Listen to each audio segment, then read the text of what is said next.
Assalamualaikum warahmatullahi wabarakatuh. Alhamdulillahirabbil alamin. Sallallahu wasallam ala Muhammadin wa ala alihi wa sahbihi wa tabi'ina lahum bi ihsan ila yaumiddin. Amma ba'du. Alhamdulillah teman-teman sekalian saya hormati rahimakumullah. Hari ini kesempatan kali ini kita kembali berjumpa lagi di video pembelajaran bahasa Arab dari buku belajar bahasa Arab dari kitab Nizamul Islam. Pada kali ini kita akan lanjutkan pembahasan kita tentang al-mansubat, isim-isim yang wajib untuk kita baca nasab. Nah, teman-teman sekalian yang saya hormati rahimakumullah, saya mengingatkan kepada para teman-teman semuanya untuk kemudian mengulangi kembali pelajaran tentang al-mansubat apa saja, dan kemudian juga tentang alamatun nasbi, ya, tanda-tanda nasab sesuai dengan golongan atau jenis-jenis isim yang terbaca nasab. Nah, kali ini kita akan membahas tentang al-mansubat bagian yang ketiga. Kemarin kita sampaikan bahwa al-mansubat ada 10 mansubat, ada 10 isim yang wajib dirabi nasab. Kemarin sudah kita sampaikan yang pertama adalah isimnya inna, dan yang kedua adalah khobarnya kana, dan sekarang kita yang ketiga masuk adalah pembahasan tentang al-maf'ul bih, maf'ul bih. Apa itu maf'ul bih, teman-teman sekalian saya rahmatullah. Nanti insyaallah kita akan jelaskan ini, tetapi sebelumnya kita akan sampaikan terlebih dahulu tentang al-jumlatul fi'liyah. Dulu waktu kita awal di pembahasan pembelajaran dari kitab dari buku kita buku belajar bahasa Arab dari kitab Nizamul Islam ini, kita sampaikan tentang tentang binyatul kalam atau tentang bentuk, ya, struktur kalimat di dalam bahasa Arab. Itu terdiri dari isim, fi'il, dan huruf. Ya, kadang-kadang didahulukan isimnya, kadang-kadang didahulukan fi'ilnya. Nah, ketika didahulukan isimnya maka disebut dengan jumlah fi'liyah, disebut dengan jumlah ismiyah, di mana di situ ada mubtada dan ada khobar, yang itu telah kita bahas juga di dalam bab mubtada khobar, kemudian di dalam bab inna, di dalam bab kana, ya, dan saudara-saudaranya. Begitu pula tentang jumlah fi'liyah, kita juga sudah membahas tentang hal itu, tentang fi'il, kemudian fa'il, naibul fa'il, ya, kemudian beberapa pembahasan yang masuk ke dalamnya. Nah, kali ini kita akan melanjutkan lagi masuk ke dalam pembahasan yang berkaitan dengan jumlah fi'liyah. Apa itu? Yaitu tentang maf'ul bih. Nah, jumlah fi'liyah ini erat kaitannya dengan maf'ul bih ini erat kaitannya dengan jumlah fi'liyah. Artinya ketika kita membahas tentang maf'ul bih, maka di sana berarti ada fi'il. Kemudian ditambah lagi tentunya kalau ada fi'il pasti ada fa'il, dan ketika fi'il itu adalah fi'il yang muta'addi. Apa artinya fi'il muta'addi? Yaitu fi'il yang membutuhkan objek, membutuhkan sasaran, gitu, ya. Sebuah kata kerja atau fi'il yang membutuhkan objek atau membutuhkan kata kerja, ya. Maka di sana akan kita butuhkan maf'ul bih. Nah, begitu penjelasan secara sederhananya, ya. Teman-teman sekalian saya hormati rahimakumullah. Nah, kita coba sekarang lihat beberapa contoh yang ada di depan kita ini, ya. Yang pertama adalah ta'allamal muslimuna al-lughatal arabiyyata. Ta'allamal muslimuna al-lughatal arabiyyata. Ta'allama belajar, ini berarti fi'il, ya. Ta'allama, tafa'ala. Al-muslimuna di sini marfu, tanda rafa'nya adalah wawu sebagai jamak muzakkar salim. Dia menjadi fa'il dari kata ta'allama. Pertanyaannya, kaum muslimin belajar apa? Nah, di sini objek, muncul objek yang menjadi sasaran. Nah, jawabannya al-lughata, belajar bahasa. Nah, begitu, al-lughata, belajar bahasa. Sehingga kata al-lughata di sini adalah menjadi maf'ul bih dari kata ta'allama. Al-arabiyyata di sini sifat atau na'at yang dulu sudah pernah kita bahas di dalam pembahasan tentang marfu'at, yaitu ada isim yang mengikuti isim yang lain, yaitu na'at atau sifat. Al-arabiyyah bahasa Arab. Meskipun nanti akan kita bahas lagi di dalam pembahasan isim yang mengikuti pada isim yang mansub. Jadi kata al-arabiyyata mansub karena mengikuti pada kata al-lughata. Baik, teman-teman sekalian saya hormati rahimakumullah. Contoh yang kedua, yadlimul hakim ra'iyatahu. Yadlimu artinya menzalimi. Menzalimi. Yadlimu menzalimi. Siapa yang menzalimi? Al-hakimu seorang penguasa. Menzalimi pada siapa? Nah, ini objeknya. ra'iyatahu, pada rakyatnya. Seorang hakim menzalimi rakyatnya. Di sini kata ra'iyatahu mansub, dia menjadi maf'ul bih dari kata yadlim. Nah, teman-teman sekalian saya hormati rahimakumullah. Sebelum kita lanjutkan pada beberapa contoh yang akan kita bahas ya. Nah, coba kita turun ke bawah sini. Sini ini adalah definisi tentang maf'ul bih. Sekarang sebelum saya lanjutkan membahas tentang contoh, kita definisikan dulu ya untuk memastikan pemahaman kita ya.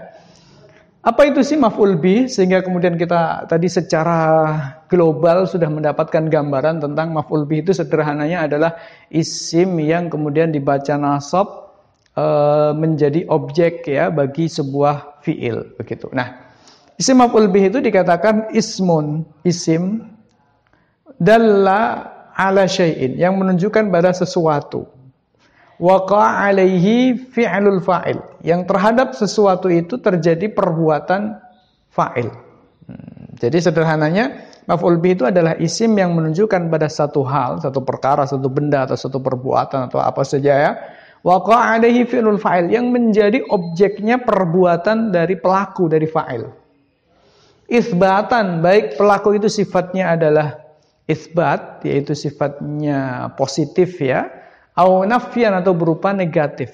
Jadi misalnya contohnya positif, ta'allama ini positif, yadlimu ini positif. Nah, tapi kalau kemudian kita tambahkan misalnya ya, ma ta'allama, ma tambahkan ma, ini jadi negatif ini. Ma ta'allamal muslimuna al-lughatal arabiyyah. Maknanya ma ta'allama, tidak belajar al-muslimuna, umat Islam, al-lughatal arabiyyah, bahasa Arab. Umat Islam tidak belajar bahasa Arab. Kita katakan la ini juga huruf untuk menegatifkan ya. Mohon maaf, spidolnya habis nih. La yadlimul hakimu ra'iyatu, maknanya la yadlimu, tidak menzalimi al-hakimu, seorang penguasa, ra'iyatahu, pada rakyatnya. Di sini jadi negatif. Nah, jadi kembali lagi maf'ul bih itu adalah isim yang menunjukkan pada syai', sesuatu, waqa'a alaihi fi'lul fa'il, yang pada sesuatu itu terjadi perbuatan si fa'il. Nah, kemarin kita sudah definisikan tentang fa'il ya di bab isim marfu'at, maka kalau yang belum paham bisa dilihat lagi di sana. Itsbatan au nafyan, baik perbuatan itu sifatnya positif, yakni terjadi ya seperti ta'allama tadi, ataupun nafyan berupa negatif, yaitu seperti ma ta'allama atau la yadlimul hakim. Teman-teman sekalian saya hormati rahimakumullah. Baik. Nah, mudah-mudahan tambah jelas. Nah, sekarang kita lanjutkan contoh lagi. Di sini yukrimul islamud dha'ifa. Yukrimul islamud dha'ifa. Islam memuliakan ad-dha'ifa, orang yang lemah. Yukrimul islamud dha'ifa. Islam memuliakan orang yang lemah. Nah, di sini kata ad-dha'if menjadi syai'un, menjadi sesuatu, waqa'a alaihi fi'lul fa'il, yang mana pada sesuatu itu terjadi perbuatan pelaku. Dalam hal ini pelakunya adalah al-Islam. Islam memuliakan ad-dha'ifa, orang yang lemah. Nah, kemudian contoh berikutnya, najidul qur'ana yulfitun nazara. Najidul qur'ana yulfitun nazara ilal asya'. Maknanya najidu, kita menjumpai. Jadi di sini sudah ada fa'ilnya, yaitu dhamir mustatir wujub, takdirnya nahnu ya. Kita menjumpai Al-Qur'ana. Nah, menjumpai apa? Al-Qur'an. Nah, di sini berarti kata Al-Qur'an menjadi maf'ul bih. Kenapa menjadi maf'ul bih? Karena dalla ala syai'in, menunjukkan pada sesuatu, waqa'a alaihi fi'lul fa'il, yang pada sesuatu itu terjadi perbuatan fa'il. Siapa fa'ilnya? Kita menjumpai Al-Qur'an pada Qur'an. Qur'an yang bagaimana? Yulfitu, kita jumpai yulfitu. Qur'an itu mengarahkan an-nadhara, pada pandangan. Nah, siapa yang mengarahkan? Qur'an. Qur'an mengarahkan. Jadi berarti fa'ilnya berupa dhamir mustatir jawaz, takdirnya huwa, kembali ke Qur'an. An-nadhara. Nah, mengalihkan an-nadhara pada mengarahkan ya, an-nadhara, pandangan, ilal asya, kepada benda-benda yang ada di alam semesta, bukan kepada zatnya Allah, tetapi mengajak untuk memikirkan apa yang ada di alam semesta ini. Jadi kata Al-Qur'ana menjadi maf'ul bih bagi kata najidu, sementara kata an-nadhara ini juga menjadi maf'ul bih tapi bagi kata yalfitu. Masing-masing adalah maf'ul bih berupa isbat. Isbat artinya positif ya. Baik. Kemudian contoh berikutnya, innalladzi yutabbiqun nizama huwa ad-daulatu. Nah, sesungguhnya orang, pihak yutabbiqu yang menerapkan si pihak tersebut an-nizama pada sistem huwa ad-daulatu yaitu negara. Kata inna, ini kita sudah tahu, inna menasabkan isim, ya, ini yang menjadi isimnya. Karena ini mabni, maka tidak nampak tanda nasabnya, mabni ya, tidak ada mahal, tidak ada alamat nasabnya karena mabni, si mausul. Di sini khobarnya adalah huwad daulatu. Makanya ini di sini marfu karena menjadi khobarnya inna. Nah, di sini ada fiil nih, yutabbiqun nizam, yutabbiqun nizam. Sesungguhnya pihak yang menerapkan, alladzi sesungguhnya pihak yutabbiqu yang menerapkan. Siapa menerapkan? Ya pihak itu. Menerapkan pada apa? An-nizamah, sistem. Huwad daulatu yaitu negara. Pihak yang menerapkan sistem itu negara. Jadi kata an-nizamah di sini menjadi maf'ul bih bagi kata yutabbiq. Sudah sesuai, cocok dengan definisi dalla ala syai'in waqa'a alaihi fi'lul fa'il itsbatan. Baik. Kemudian teman-teman saya hormati rahimakumullah. Kalau kita perhatikan ya, semua contoh-contoh yang kita tadi contohkan ini, yang atas ini ya, ta'allama ataupun ma ta'allama, la yadlimu ataupun yadlimu, tergantung kalau negatif atau positif ya. Kemudian yukrimu, kemudian najidu, kemudian innalladzi ya. Semua itu kalau kita perhatikan ya, setelah fa'il itu kemudian baru maf'ul bih. Ma ta'allamal muslimuna al-lughata. Maf'ul bih. Jadi fi'il, fa'il, maf'ul bih. Fi'il, fa'il, maf'ul bih. Fi'il, fa'il, maf'ul bih. Kemudian fi'il, ya, fa'il sudah ada di dalamnya, maf'ul bih. Fi'il, fa'il sudah ada di dalamnya, maf'ul bih. Kemudian fi'il, ya, fa'il sudah ada di dalamnya, maf'ul bih. Nah, begitu. Sementara kita sekarang lihat di sini ya. Iyyaka na'budu wa iyyaka nasta'in. Kita lihat, ini yang sering kita 5 kali paling tidak ya kita baca dalam sehari semalam. Iyyaka na'budu wa iyyaka nasta'in. Yang mananya na'budu kami menyembah. Nasta'in kami meminta pertolongan. Ya di sini berarti na'budu, di sini ada fi'il yaitu kata abada yang punya fi'il mudhari ya'budu. Lalu ada fa'il, di manakah fa'ilnya tersimpan, tidak nampak, yaitu kata nahnu, dhamir nahnu yang ada dalam kata na'budu. Nah, kemudian maf'ul bihnya mana? Nah, ternyata maf'ul bihnya ini, iyyaka, yang artinya kepadamu. Na'budu kami menyembah. Hanya kepadamu kami menyembah. Begitu kalau itu urusan balaghah ya. Kenapa ada kata hanya, itu urusan balaghah nanti ya. Iyyaka na'budu, kepadamu kami menyembah. Nah, di sini berarti kata iyyaka adalah maf'ul bih berupa dhamir. Maf'ul bih berupa dhamir. Yang mana posisi maf'ul bih justru berada di depan fa'ilnya dan bahkan berada di depan fi'ilnya. Begitu pula nasta'in di sini ista'ana yasta'inu fil mudhari dari kata ista'ana. Di sini ada fa'ilnya berupa dhamir mustatir wujub takdirnya nahnu. Kemudian kata iyyaka ini menjadi maf'ul bih yang didahulukan atas fa'ilnya, bahkan atas fi'ilnya. Jadi teman-teman sekalian rahimakumullah, dari sini kita tahu bahwa posisi maf'ul bih itu tidak selalu setelah fa'il. Tapi posisi maf'ul bih itu bisa setelah fi'il pas, bisa juga bahkan sebelum fi'il.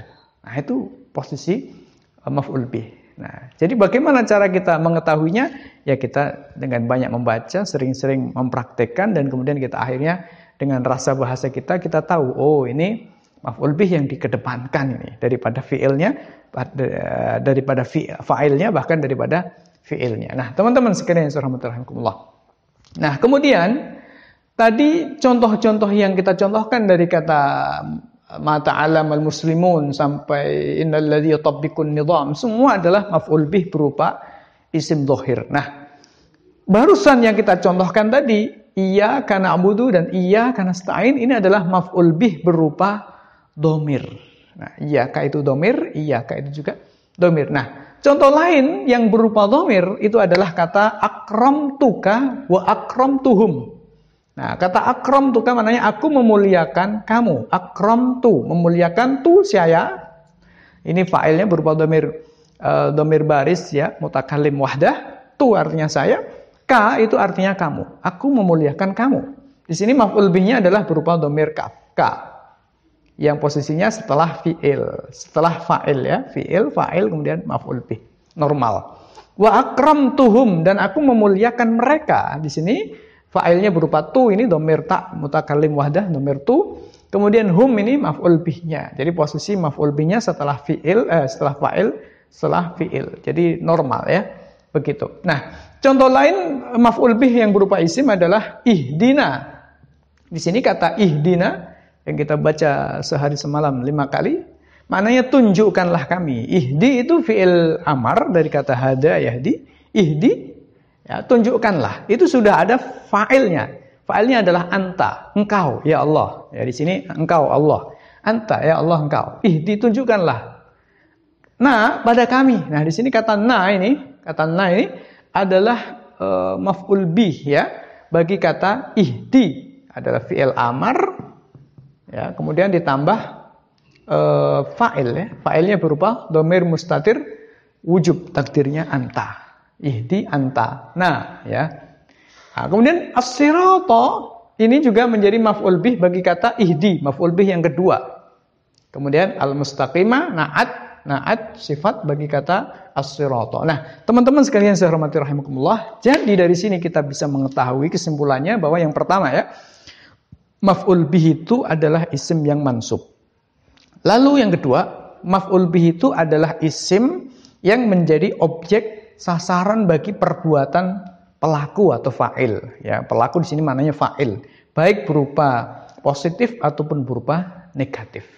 Yang kedua, maf'ul bih itu bisa berupa isim zahir seperti contoh al-lughata ra'iyah, ad-dhaif ya, an-nizam, al-Qur'an, an-nadhar itu berupa isim zahir, juga bisa berupa isim dhamir seperti kata iyyaka, kemudian ihdina ya, ihdina. Nah, ini kemudian akramtuka ka wa akramtuhum ya, hum ini berupa isim dhamir. Yang kedua ya.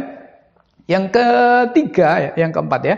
Yang keempat, maf'ul bih itu bisa posisinya setelah fa'il. Jadi fi'il, kemudian fa'il, kemudian maf'ul bih. Seperti pada contoh ma ta'allamal muslimuna al-lughah al-arabiyyah yadlimul hakimu ra'iyatah. Kemudian yukrimul islamud dha'ifa ya. Najidul qur'ana yalfitun nadhara. Innal ladzi yutabbiqun nizama huwa ad-daulah. Itu semua maf'ul bih jatuh setelah fa'il posisinya. Tapi tidak jarang juga kemudian posisi maf'ul bih itu kadang-kadang jatuh setelah ya, kadang-kadang jatuh setelah fi'il pas.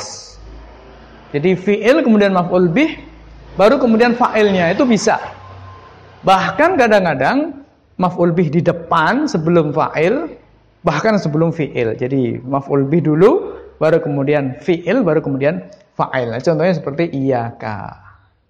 Iyyaka na'budu wa iyyaka nasta'in ya. Sedangkan contohnya yang fi'il kemudian maf'ul bih kemudian fa'il itu tidak saya contohkan ya. Kalau mau kita contohkan misalnya seperti ini misalnya ya, akroma misalnya begitu, khalidan bakrun. Nah, ini bisa akroma khalidan bakrun. Maknanya akroma memuliakan, khalidan pada Khalid, bakrun si bakar. Nah, artinya bakar memuliakan Khalid.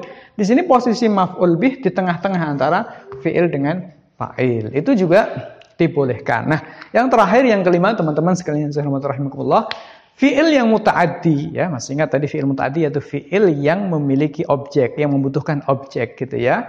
Nah, fi'il muta'addi itu ada kalanya muta'addi pada satu maf'ul. Artinya dia membutuhkan satu maf'ul saja, satu objek saja. Tapi kadang-kadang juga ada fi'il yang muta'addi dua maf'ul alias membutuhkan dua objek. Contohnya seperti kata ihdinas siratal mustaqim. Di sini kata Hada itu memiliki dua objek, ya, dua maf'ul bih, ya. Yang pertama adalah ihdina, yang kedua adalah as-sirata. Nah, teman-teman sekalian saya hormati rahimakumullah, jadi begitu penjelasan singkatnya. Silahkan bila ada hal-hal yang kurang bisa dipahami, bisa ditanyakan di videonya di kolom komentar atau kemudian di kontak person yang ada dan dibaca di bukunya biar lebih jelas lagi. Terima kasih. Assalamualaikum warahmatullahi wabarakatuh.